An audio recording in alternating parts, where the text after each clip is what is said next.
Halo semuanya, Assalamualaikum warahmatullahi wabarakatuh. Perkenalkan, nama saya Leni Putri Riasa. Saya dari kelas 3B, Program Studi Bimbingan dan Konseling Pendidikan Islam UIN Riau. Baiklah, di sini saya akan menjelaskan tentang ciri-ciri dan karakteristik sejarah Islam Asia Tenggara.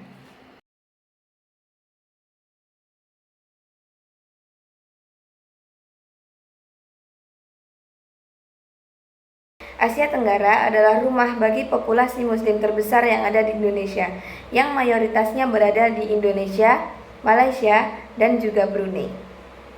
Islam menyebar melalui jalur perdagangan dan jalur perdamaian yang dimulai dari Aceh pada abad ke-7 Masehi. Kemudian proses penyebaran ini sangat dipengaruhi oleh kebudayaan lokal yang menciptakan bentuk Islam sangat unik dan akomodatif. Beberapa statistik juga menunjukkan bahwa Muslim di Asia Tenggara ini mencapai sekitar 240 juta jiwa atau 40,2% dari penduduk di kawasan ini. Yang Indonesia sendiri menyumbang sekitar 12,9% dari Muslim yang ada di dunia. Penyebaran di Asia Tenggara ini juga tidak menggunakan kekuatan militer sama sekali, melainkan lebih kepada pendekatan dialog dan juga integrasi budaya. Selanjutnya ada ciri-ciri Islam Asia Tenggara. Yang pertama itu keragaman budaya dan etnis. Wilayah ini memiliki berbagai budaya yang etnis yang tercermin pada bahasa, agama, dan tradisi. Banyak sekali agama, kemudian bahasa dan tradisi yang ada di Asia Tenggara ini.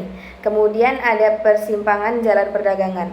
Letak geografis Asia Tenggara yang strategis menjadikan pusat perdagangan dan pertukaran budaya yang menjadikan Asia Tenggara ini sangat kaya. Kemudian ada juga pengaruh agama yang beragam.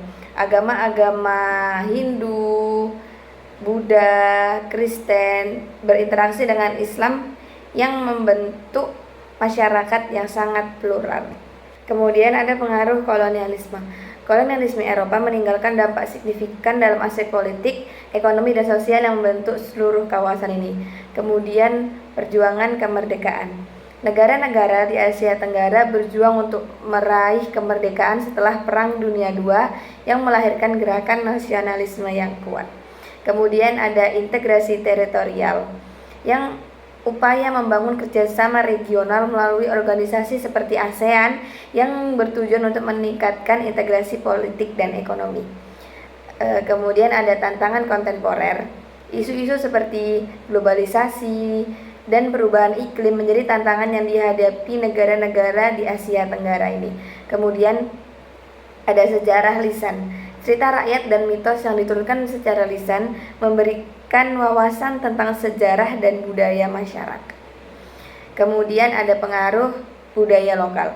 Meskipun terpengaruh oleh budaya luar, budaya lokal tetap berkembang dan bertahan di kawasan Asia Tenggara ini. Kemudian yang terakhir ada perkembangan historiografi. Kajian sejarah yang berkembang pesat dan pendekatan baru yang memahami konteks sejarah Asia Tenggara. Kemudian ada watak dan karakteristik Islam di Asia Tenggara. Asia Tenggara memiliki watak yang khas yang berbeda dengan watak orang Timur Tengah.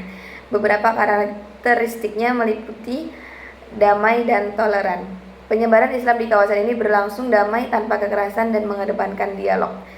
Jadi, salah satu watak dan karakteristik Islam di Asia Tenggara ini penyebarannya tidak sama sekali menggunakan kekerasan, peperangan, apalagi dengan cara-cara militer.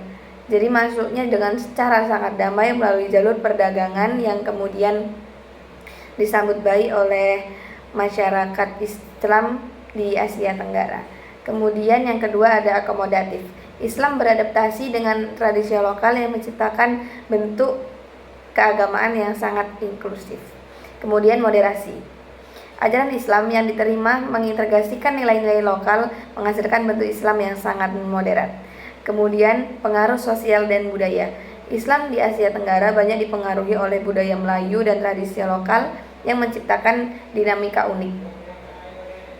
Jadi Islam itu masuk ke Asia Tenggara dengan sangat damai dan ramah tentunya, yang tidak menghapus tradisi atau budaya di Asia Tenggara, yang malah membangun Asia Tenggara ini menjadi agama dengan dinamika yang unik. Ada beberapa pendekatan tentang sejarah Islam Asia Tenggara. Salah satunya adalah pendekatan tasamuh. Pendekatan tasamuh atau toleransi, kemudian ta'awun atau kerjasama, dan tawasud atau moderat. Dalam praktek keagamaan di pesantren di Jawa, memberikan ruang bagi ekspresi keagamaan yang sangat bervariasi. Pendekatan ini memungkinkan komunitas untuk berinteraksi dan memahami agama baru dalam konteks pluralis. Kemudian kesimpulannya adalah karakteristik utama penyebaran Islam di Asia Tenggara adalah sifatnya yang sangat damai dan akomodatif. Ajaran Islam diintegrasikan dengan tradisi lokal dan keyakinan sebelumnya, kemudian membentuk Islam yang moderat dan sangat inklusif. Keberhasilan penyebaran Islam didukung oleh kerajaan maritim yang kuat dan peran bahasa Melayu sebagai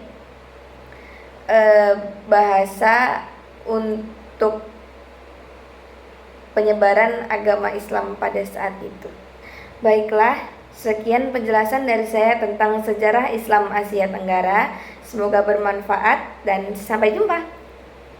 Wassalamualaikum warahmatullahi wabarakatuh. Oke teman-teman, terima kasih sudah menonton videonya.